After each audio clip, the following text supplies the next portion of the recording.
Bom dia, pessoas, meninos, meninas, todos vocês que estão aí firmes e fortes. Praticamente já temos 2 meses de leitura, hein? Gente, como passa rápido, né? Fico de bobeira, como é que passa rápido? Hoje nós vamos do dia de número 64 da nossa leitura bíblica. Sumiu meu negócio aqui? Peraí. Achei. Números, dia 64, Números, capítulo de número 34 até o 36 e Marcos, do 9, do 30 até o 50. Bem avançado aí, ó. Foi isso tudo aqui. Minha Bíblia é velha de guerra. Mas não se engane, eu tenho outras, mas eu gosto dessa. Eu gosto dessa velhinha porque ela tá toda marcadinha com as minhas mençõezinhas de onde eu passei. Esse capítulo de Números, versículo de número 34, ele vai começar a falar aí a respeito dos limites das terras entre as tribos, entre as 12 tribos de Israel. Mas mais do que limites das terras, aqui mostra que para você estar com Deus, você tem que estabelecer limites, você tem que estabelecer fronteiras, né? A gente falou sobre isso ontem, foi quase isso, né? No grupo de crescimento, a gente falou sobre permanecer. Permanecer, né? Estar em Deus, independente dos limites aí que se propõem, se impõem nas nossas vidas, as dificuldades que a gente tem. Permanecer, continuar, insistir, persistir. O Evangelho é sobre isso, né?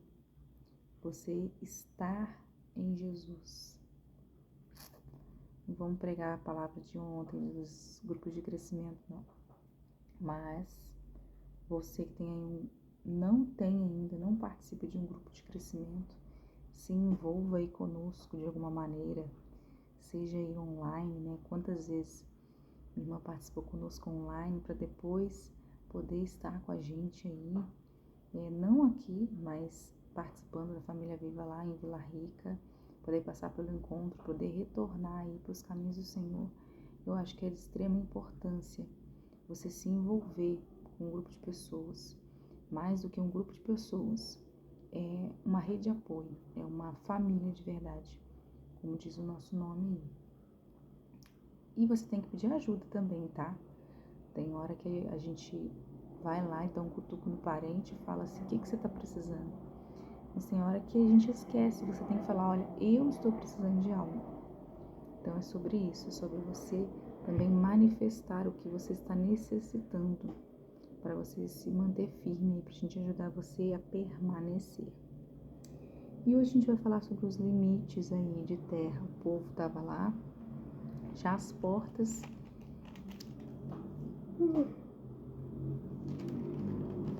da terra prometida, chegando bem perto aí as tribos. E aí eles vão repartir os territórios. Vamos antes aqui ler o 34. Deixa eu ver aqui. Instrução para a divisão da terra de Canaã. Disse mais o Senhor a Moisés: dá ordem aos filhos de Israel e dize-lhes: quando entrardes na terra de Canaã, será esta a que vos cairá em herança, a terra de Canaã, segundo os seus limites. Olha só, lembre-se que eles ainda não chegaram lá, mas a importância da estratégia. Antes mesmo de você chegar em algum lugar, você se programe antes, para que as coisas possam acontecer aí conforme você não seja pego de surpresa, nem ocorra aí alguma confusão entre as pessoas que estão caminhando com você, porque elas já vão saber o que você tem em mente.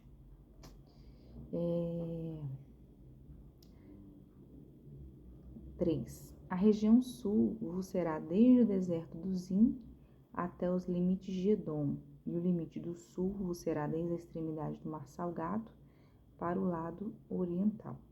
Este limite vos irá rodeando do sul para a subida de Acrabim e passará até Zim, e suas saídas serão do sul a Cádiz Barneia, e sairá a Azaradar e passará a Asmon. A gente tem uma banda, né? Que chama Cádiz Barneia.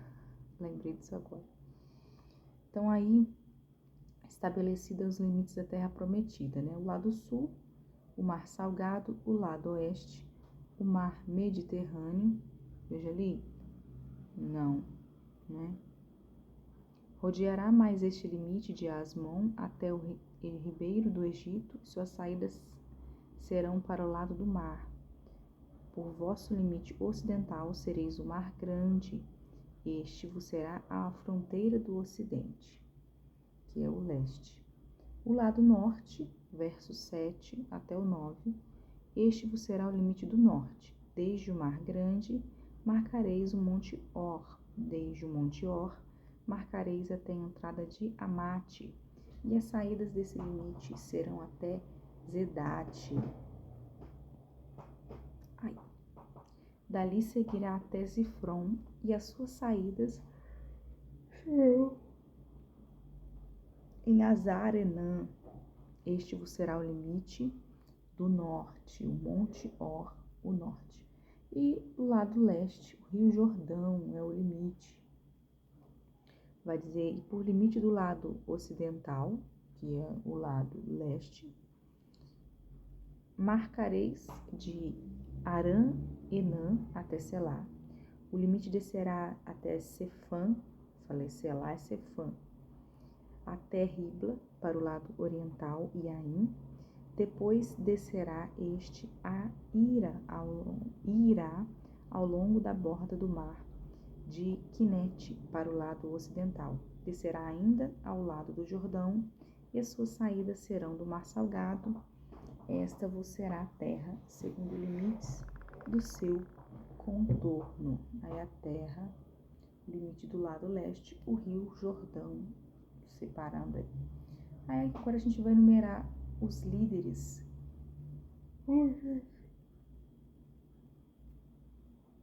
das tribos. Se eu ficar abrindo a boca para vocês, ó, agora são exatamente 7 horas da manhã. Só que eu acordei para poder arrumar isso aqui para vocês às 5 para levar o Fábio para a escola, e comecei a dar uma lida às 6 para conseguir gravar às 7. Então, se eu abrir a boca, não ache estranho, é cansaço mesmo, tá? Porque hoje é uma sexta-feira, dia 14 de março. Então, minha filha, a vida da pessoa que vos fala, a Sora Bianca, não é fácil. Aí nós temos loja das 9 às 19, depois temos assembleia hoje, das 19h30 até o horário que Deus quiser, e aí a gente chega em casa, eles faz uma coisa, se adianta um serviço, se come, se não come, se dorme, para seguir tudo de novo. Eu sei que você também aí, senhora mãe e senhor pai, também tem essa correria, mas é normal, gente, normal.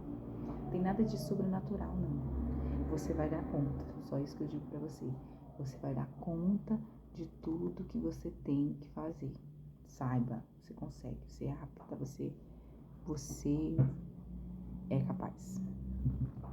Volta nos demarcações das terras. Então a gente vai colocar agora os líderes, né?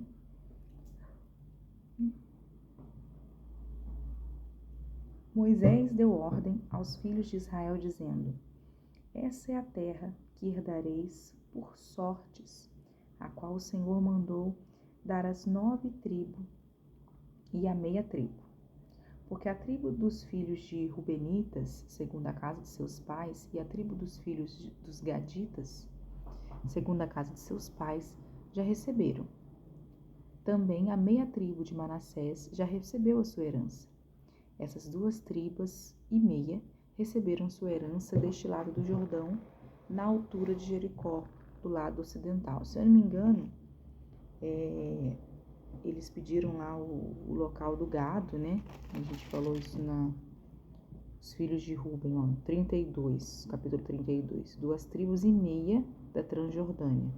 Os filhos de Ruben e os filhos de Gade, eles quiseram ficar com a terra de Jazer, lá em Gileade, e a terra de Gileade, perdão. Porque lá tinha uma pastagem melhor para o gado, né? E a tribo e meia que eles falam é a tribo de Manassés.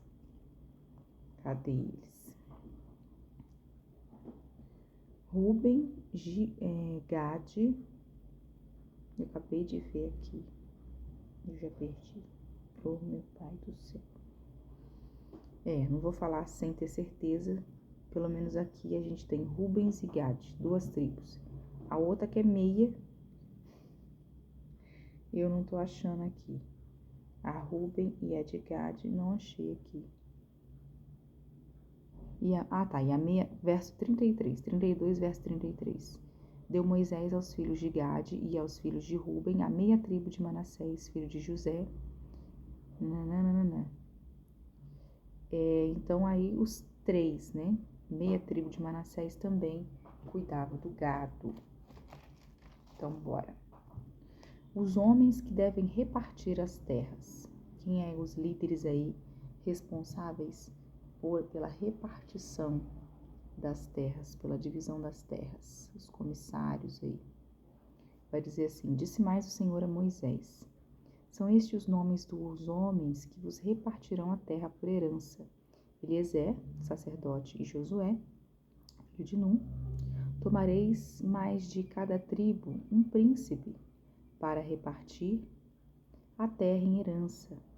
São estes os nomes dos homens da tribo de Judá: Caleb, filho de Jefoné, a tribo dos filhos de Simeão;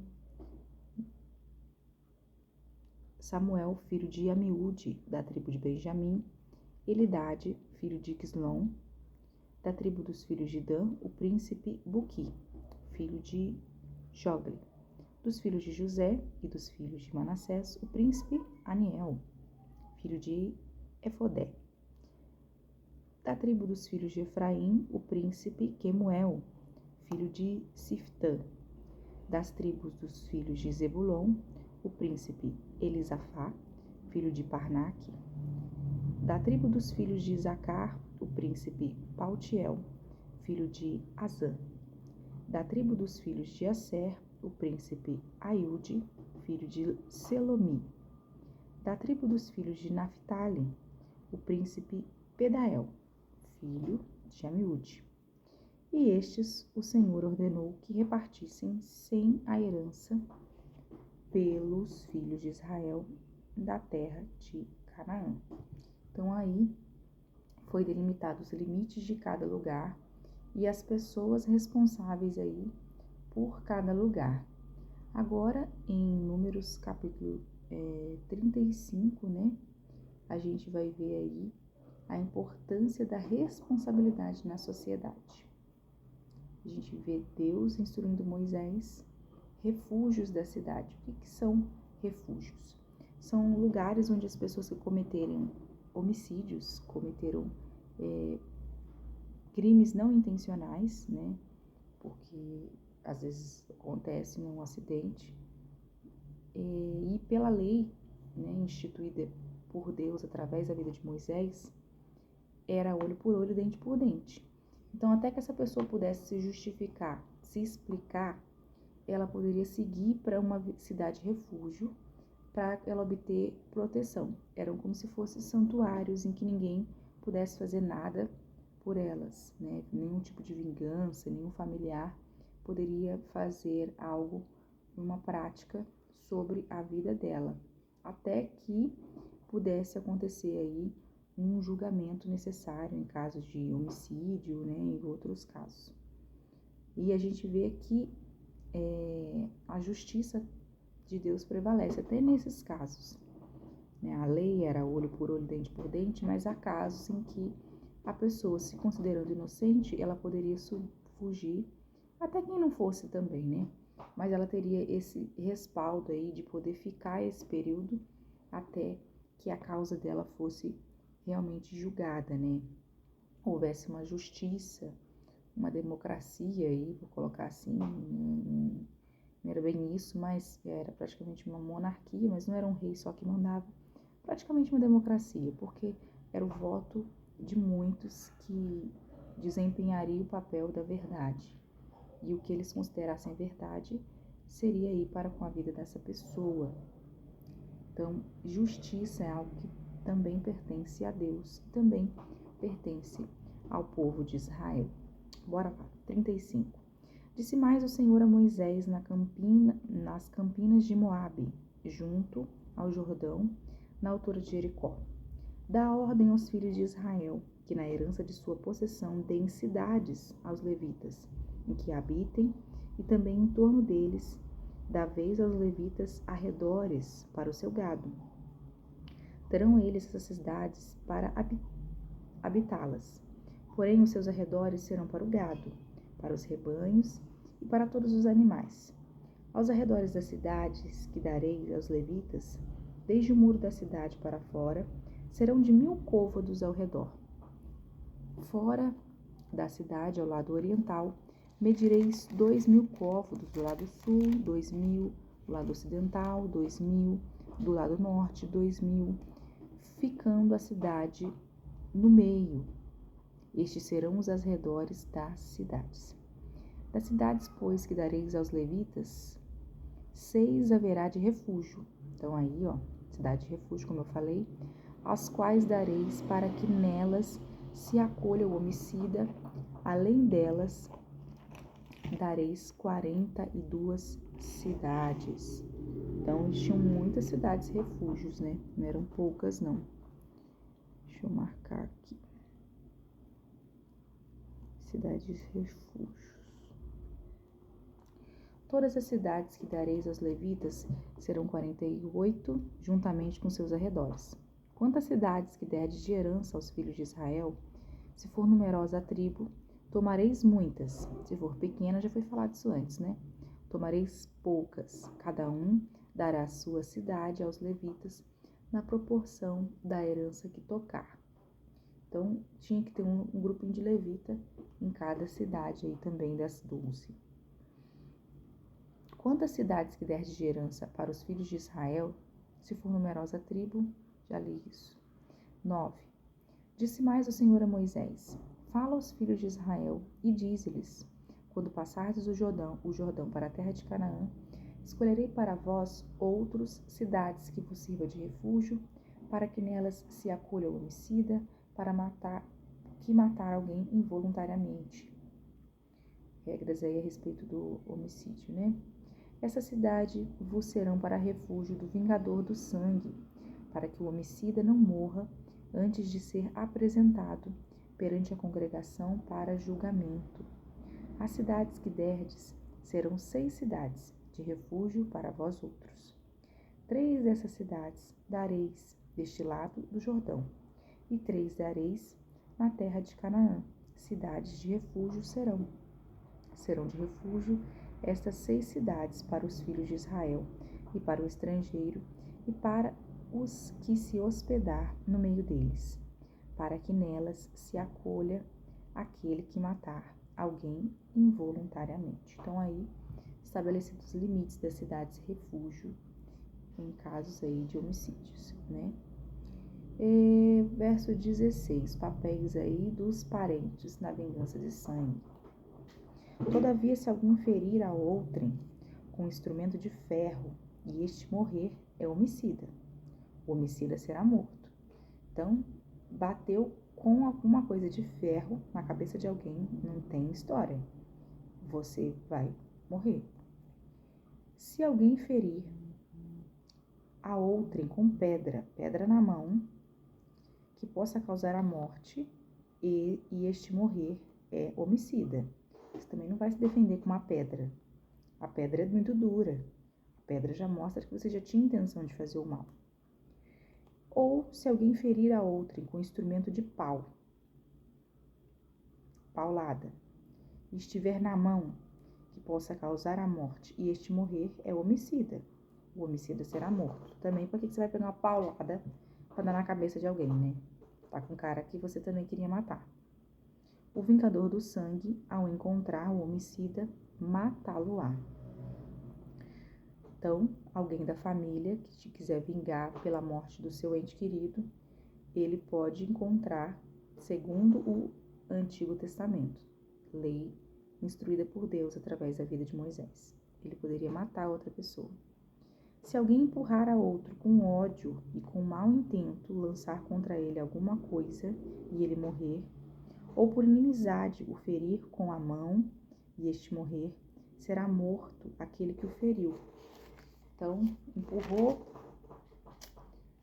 bateu, é homicida. E a pessoa da família pode vir a vingá-lo quando encontrar a essa pessoa e matá-lo. E aí a gente fala sobre as cidades refúgios, né? Quais os privilégios da cidade refúgio?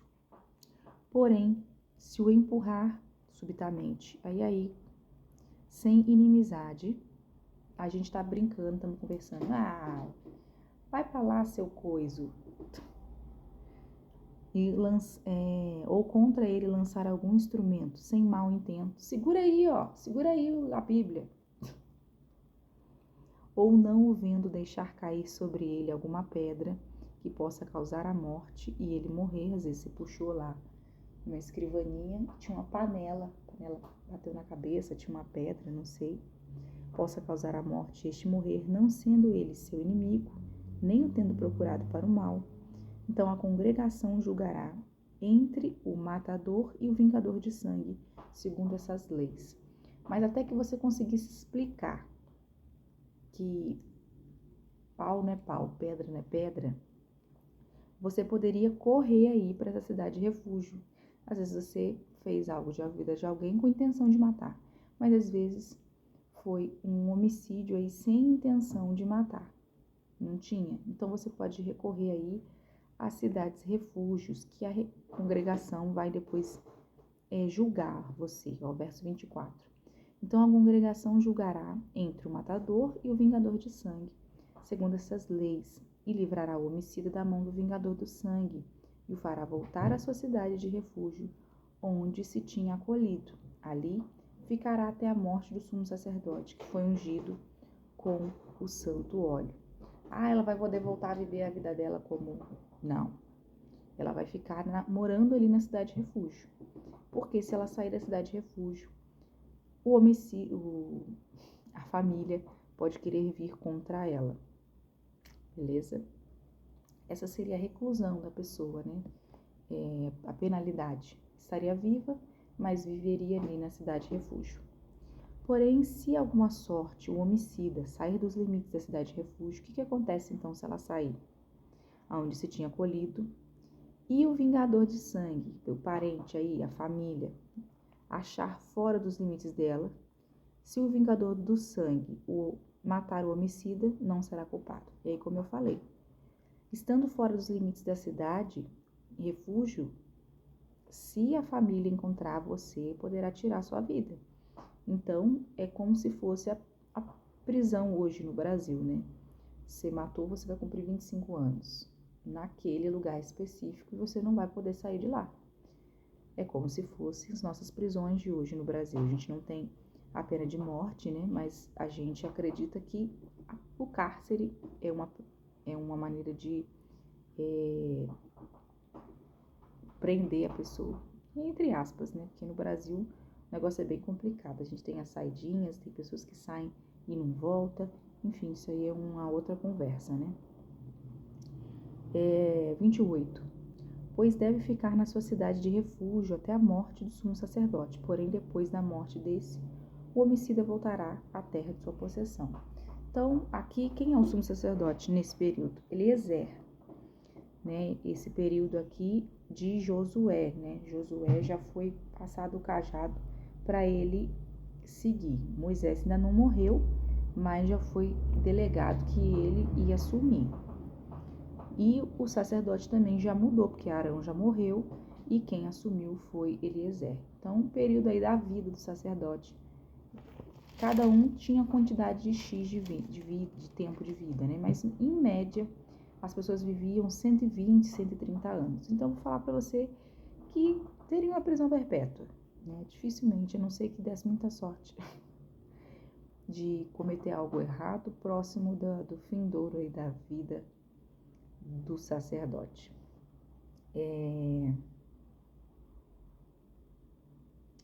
Então, como eu falei, nos dias de hoje, a pessoa matou alguém, a gente vai ter um julgamento. E no Antigo Testamento, tal pessoa aí que matou alguém era sentenciada à morte. Então, existia, sim, a pena de morte. Para poder proteger as pessoas que mataram aí acidentalmente, a gente tem essas cidades refúgio aí, 6 aí, que existiam para as pessoas ficarem a salvo dos parentes da vítima. Mas se a pessoa deixasse, já falei, né? Tô falando de novo. Bora. 29. Essas coisas vos serão por estatuto de direito das vossas gerações, em todas as vossas moradas. Então é isso, é regras e vamos seguir com elas. Todo aquele que matar a outrem será morto, conforme o depoimento das testemunhas. Mas uma só testemunha não deporá contra alguém para que morra. Não é só uma pessoa que vai testemunhar, são várias, isso é um julgamento, praticamente uma democracia. Então, todo mundo pode julgar, pode dar sua parte, desde que seja verídica. Não aceitareis resgate pela vida do homicida. Vocês não vão poder pagar, assim como era pago o resgate pelo escravo ou pelo animal que você não queria sacrificar, era pago o resgate, né? Paga um valor para que ele não fosse morto. Tinha essa opção, né? Todo primogênito pertencia a Deus, todo primogênito deveria ser morto, mas se você tivesse um apreço por ele, você poderia pagar um valor por ele que valeria ali como oferta diante de Deus. Mas para quem era homicida, não tinha essa não tinha essa de pagar oferta não para a pessoa. Ela tinha que sofrer o julgamento das demais pessoas de Israel. Não tinha essa conversa mole não. E se você fosse culpado, não tem também não. Você vai ser morto. Também não aceitareis resgate por aquele que se acolher à sua cidade de refúgio para tornar a habitar, mesmo que ele venha a ser inocente e mora ali na cidade de refúgio, não vai aceitar recolher resgate para essa pessoa, né? Ela só pode sair mesmo depois que o sacerdote morrer, antes não. Assim não profanareis a terra em que estáis, porque o sangue profana a terra. Nenhuma expiação se fará pela terra por causa do sangue, e nela for derramado, senão pelo sangue daquele que o derramou. Só quem pode vingar é um ente querido. Se não for um parente próximo, ninguém pode tirar a vida dessa pessoa que matou outra pessoa. Não contamineis, pois, a terra na qual vos habitais, no meio da qual eu habito, pois eu, Senhor, habito no meio dos filhos de Israel. E aí, finalizamos o 35, 36. Gente, nós estamos acabando números, eu não tô acreditando. Ai, meu Deus, tô tão feliz. Tão feliz hoje. Ai, glória a Deus. Finalzinho, então, aí. Último capítulo de Números, capítulo 36. Né? A gente vai ver aí a finalização do livro, né? Vai abordar aí a herança a respeito de casamento e terras, a respeito da organização da sociedade israelita, como que isso é importante.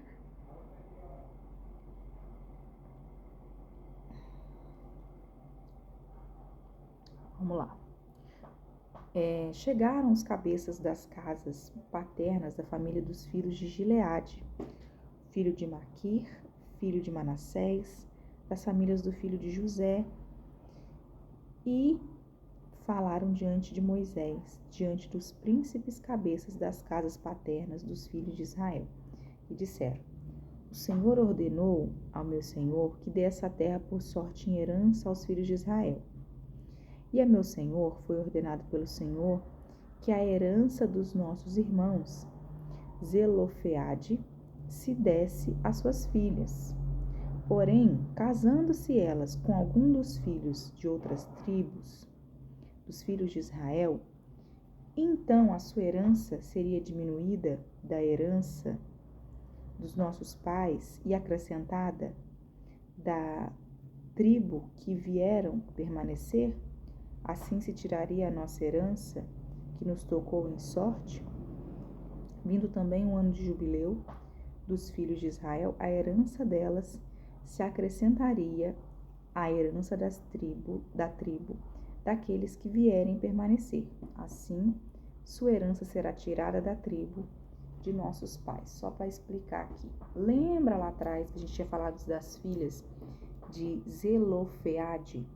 Malá, Noá, Ogla, Milca e Tilza. Essas filhas, eles não tinham Zelofeade, ele não tinha filhos, porém só tinha essas filhas. E aí como que ia proceder? Tô tentando achar aqui aonde que tá. Peraí, deixa eu achar primeiro. Lá Números capítulo 27, foi dado aí essa terra por herança para essas filhas. Mas, e se essas filhas vierem a se casar? Em Números 27 a gente tem a repartição para elas, né? Mas aí fala que se elas vierem se casar com alguém das tribos de Israel, elas perdem a herança delas, né? A herança de seu pai, uma vez que ele não teve filhos, né? Era delas, mas a partir do momento que essas filhas elas casarem com outros, para poder manter aí a justiça em relação à distribuição de bens, era distribuído dessa maneira, né? Elas perderiam o direito, ficaria para suas irmãs que ainda não se casaram, e ela tomaria posse da herança dos seus esposos, né? Então, a preocupação aí com o olhar social a respeito de valores nessa Israel antiga aí mostra como é importante, né, termos tudo de maneira equilibrada. Também nessa questão de herança. Verso de número 5, vai falar a resposta de Moisés de acordo com a vontade divina. Então Moisés deu ordem aos filhos de Israel segundo o mandato do Senhor, dizendo: a tribo dos filhos de José fala o que é justo, né? Eles estavam abordando essa questão. Esta é a palavra que o Senhor mandou acerca das filhas. Então eu já concluí, mas agora é que eles vão concluir. Das filhas de Zelofeade, dizendo: sejam por mulher a quem bem parecer os seus olhos, contanto que se casem na família da tribo de seu pai. Então mantenha o casamento ali dentro da mesma família. Assim a herança dos filhos de Israel não passará da tribo em tribo, pois os filhos de Israel se hão de vincular cada um à herança da tribo dos seus pais. Qualquer filha que possuir alguma herança das tribos dos filhos de Israel se casará com alguém da família da tribo de seu pai, para que os filhos de Israel possuam cada um a herança de seus pais. Assim a herança não passará de uma tribo a outra, pois a tribo dos filhos de Israel se hão de vincular cada uma à sua herança. Então, era orientado que ela de preferência casasse com alguém da mesma tribo. Mas podia acontecer que não, né? Mas era orientado pela lei de Moisés, né? Deus, através de Moisés, que assim fosse. Como o Senhor ordenara a Moisés, assim fizeram as filhas de Zelofeade. Pois Milca, Tirza, Ogla, Milca e Noa, filhas de Zelofeade, se casaram com os filhos, seus tios paternos, para ficar ali no mesmo lugar. Então, casaram com os parentes próximos. Casaram-se nas famílias dos filhos de Manassés, filho de José, e a herança delas permaneceu na tribo da família de seu pai. São estes os mandamentos e os juízos que ordenou o Senhor por intermédio de Moisés aos filhos de Israel nas campinas de Moabe, junto ao Jordão, na altura de Jericó. E aí nós finalizamos. Aleluia! O texto aí de Números, capítulo 36. Então, para finalizar a leitura de hoje, seguimos aí com Marcos, capítulo 9. Marcos 9, versículo do número 30 até o 50. Nós que já vimos aí no comecinho do 9, né, a transfiguração de Jesus, e a respeito da libertação do menino que estava sendo possesso, né, ali pelo espírito maligno. E Jesus comentando aí que tem caças de demônios que a gente só consegue expelir com jejum e oração. Lembrando que iniciaremos aí o nosso jejum de Daniel, agora no finalzinho do mês de março, e jejum e oração em cima. Então, tudo que tiver que sair, vai sair, em nome de Jesus. 30, a gente vai falar que Jesus vai prever aí o momento em que ele vai morrer. Tendo partido dali, Marcos 9, 30. Tendo partido dali, passaram pela Galileia e não queria que ninguém o soubesse, porque ensinava os seus discípulos e lhes dizia: o Filho do Homem será entregue nas mãos dos homens e o matarão, mas 3 dias depois de sua morte ressuscitará. Eles, contudo, não compreendiam isto e temiam interrogá-lo. Então, há verdades que Jesus vai falar só com a gente em particular, não vai lançar para a multidão, porque só quem está perto tem maturidade para entender. E ainda assim, tendo maturidade para entender, às vezes vão escutar, mas não vão ouvir, não vão compreender, como está dizendo aqui. Eles estavam ouvindo, eles estavam lá, eles estavam presentes, mas eles não estavam acreditando no que ele estava falando. Ah, não, ele está falando isso, mas não deve ser isso, sabe? E fala no 32, né, que eles não compreendiam, estavam escutando ele parado, atônitos, olhando, mas eles resolveram não perguntar sobre. Vamos ficar quieto, lá na frente a gente vê o que vai acontecer.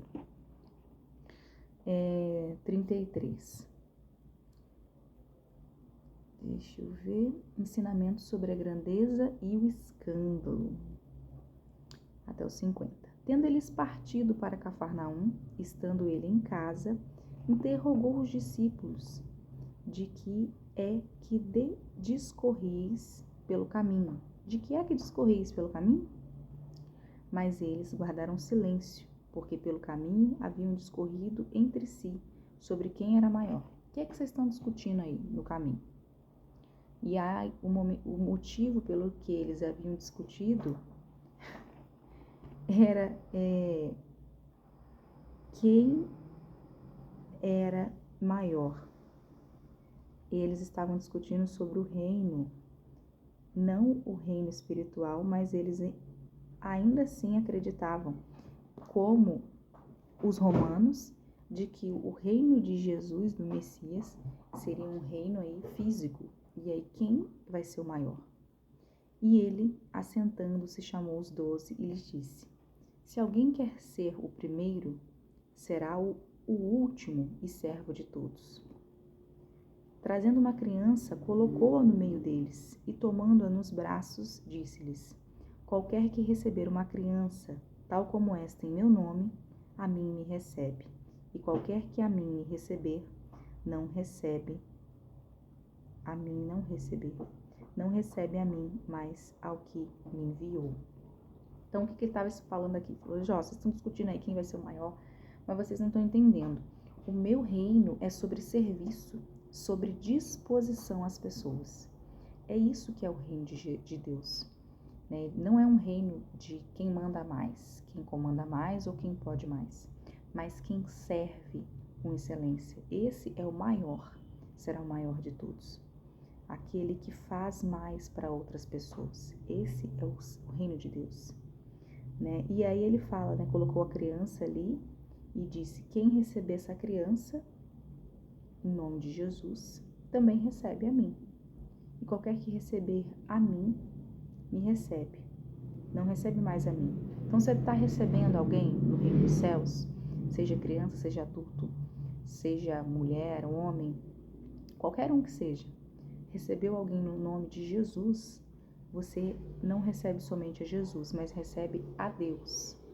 Porque nós estamos aqui, na palavra de ontem, né, fala para edificar o nome de Deus, para a glória de Deus. Quando a gente permanece em Deus, nós permanecemos para glorificar o nome de Deus. Quando nós damos frutos, é para glorificar o nome de Deus e não a nós mesmos. É isso o reino de Deus. E agora a gente vai falar sobre tolerância e caridade. 38 vai dizer assim: disse João, mestre, vimos um homem que em teu nome expelia demônios, o qual não nos segue. E nós lhe proibimos, porque não seguia conosco. Mas Jesus respondeu: não lhe proibais, porque ninguém há que faça milagres em meu nome e logo a seguir possa falar mal de mim. Pois quem não é contra mim, não é por nós. Porquanto aquele que vos der de beber um copo de água em meu nome, porque sois de Cristo, em verdade vos digo que de modo algum perderá o seu galardão. O que ele está querendo dizer aqui? Respeito de placa de igreja. Porque ele fala assim, ó, tinha galera que andava com ele, tinha uns 12 dele. Mas o cara estava expelindo demônios em nome de Jesus, mas não era da galera dos 12. E eles falaram assim, olha, a gente falou para ele que ele não podia mais expelir demônios em nome de Jesus. É lógico que ele pode. Qualquer pessoa que fizer em nome de Jesus, ela está exaltando, dando galardão a Jesus. Não tem que proibir. Não é porque não está andando no mesmo grupo, não é porque não é da família viva, que eu vou falar assim, fulano é da Assembleia de Deus, fulano é da Templo de Restauração, da Congregação, enfim, N placas que nós temos aí. Todos fazem milagres em nome de Jesus, em nome de Deus. Então, se a pessoa faz algo milagre em nome de Jesus, logo em seguida ela tem parte com Jesus e ela não pode falar mal de Jesus. Na teoria, né? Na prática. Às vezes acontecem algumas coisas diferentes disso.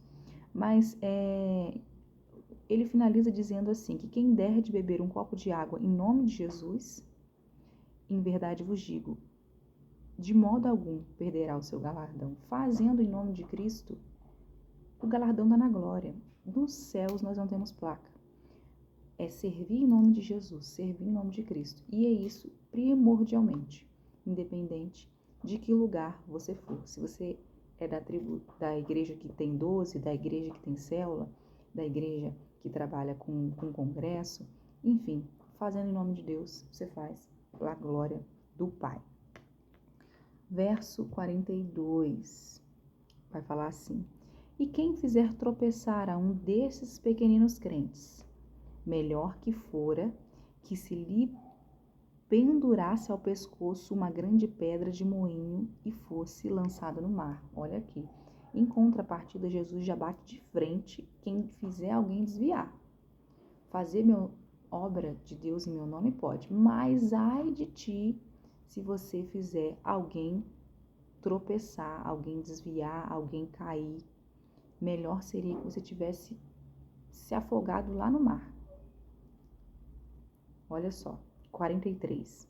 E se tua mão te faz tropeçar, corta, pois é melhor entrardes maneta na vida do que tendo as duas mãos. Ireis para o inferno, para o fogo inextinguível, onde não lhe morre o verme, nem o fogo se apaga. E se o teu pé te faz tropeçar, corta-o. É melhor entrares na vida aleijado do que tendo os 2 pés, seres lançado no inferno, onde não lhe morre o verme, nem o fogo se apaga. E se um dos teus olhos te faz tropeçar, arranca-o. É melhor entrares no reino de Deus com um só dos teus olhos, do que tendo os 2 seres lançado no inferno, onde não lhes morre o verme, nem o fogo se apaga. O que Deus está falando, o que Jesus está falando aqui? Todo mundo tem que sair arrancando braço, perna, olho? Não, gente, aqui é como se fosse uma parábola, né? Pelo amor de Deus. Não sai arrancando mão, braço, perna, pelo amor de Deus, né? Mas é uma analogia aqui. Se a sua mão tá te fazendo tropeçar, é melhor que se nem tivesse mão. É uma expressão. Mas é para você poder vigiar. Vigia o que você está fazendo, vaso. Vigia onde seu pé está sendo colocado, onde sua mão está sendo colocada, o que os teus olhos, se os teus órgãos aí estão te levando a pecar. Se você tem algo que você visualiza que não agrada a Deus, para de visualizar isso. Se tem algum lugar que você vai que não agrada a Deus, para de frequentar esse lugar. Você sabe que não é para fazer, para que você insiste em fazer? Arranca de uma vez a sua vida. Para de uma vez com isso. Corta relações com essa pessoa, com essa situação, com esse lugar, né? Para de frequentar, para de fazer certas situações. 49 vai dizer aqui, ó, porque de cada um será salgado com fogo. Bom é o sal, mas se o sal vier a tornar-te insípido, como lhe restaurar o sabor? Tende sal em vós mesmos e paz uns com os outros. A palavra fala que nós somos sal na terra e luz do mundo. Nós viemos para dar sabor e fazer diferença dentre as pessoas. Nós moramos no mundo, mas não pertencemos a ele. Mas se nós parecermos um saco de batata com o mundo, a gente tem que ser um purê de batata com uns de Cristo. Parecer que nós andamos todo mundo igual, falamos todo mundo igual. A gente sempre brinca, né? A galera que anda com Bispo José Elias, parece que todo mundo tava no mesmo lugar, todo mundo fala do mesmo jeito. O estilo de falar é igual. Mas você não pode parecer um com o mundo. Você mora aqui, você trabalha aqui, você tem o seu sustento aqui, seus filhos estudam aqui, você vai ao mercado aqui. Tudo você faz aqui nesse mundo, mas você tem que ser diferente dele. Você não pode se contaminar com o mundo. Você realmente tem que ser sal. Se você não for servir para dar um sabor diferente, para ser diferente das outras pessoas que estão aqui, que não pertencem a Jesus, que não aceitam Jesus como único e suficiente Salvador, que não tem a Bíblia como regra de fé e prática, fala que para que serve então esse sal? Serve para ser lançado fora, serve para ser lançado no fogo. O que é o fogo? A palavra fogo é inferno.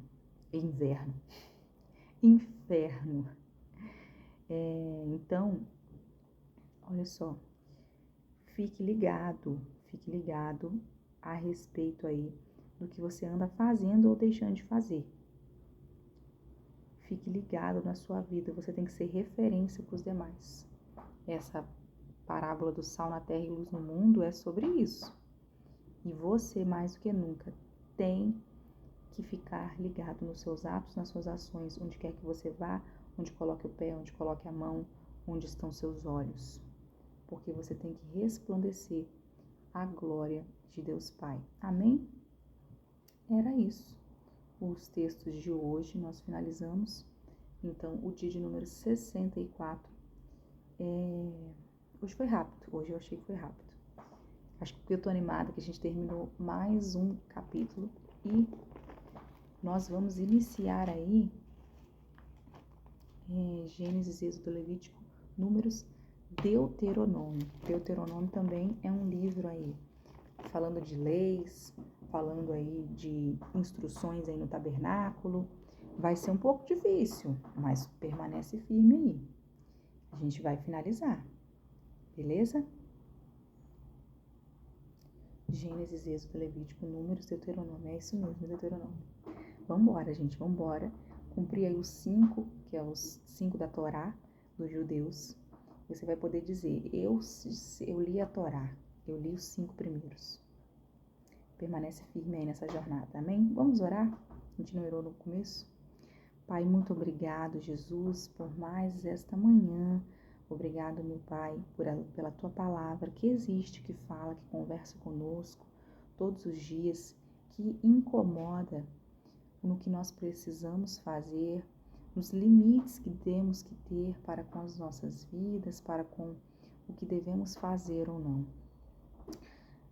Ela é nossa regra de fé e prática. E nada adianta termos essas regras se não as seguirmos, se não realmente convertermos dos nossos maus caminhos, né?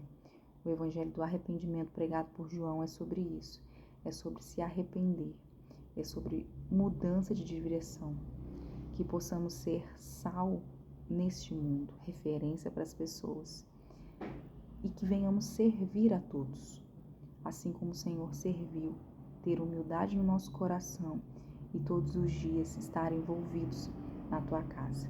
Assim eu oro, eu peço em nome de Jesus. Amém. Amém. É isso. Finalizamos. Amém? Até amanhã, dia de número 65. Tchau.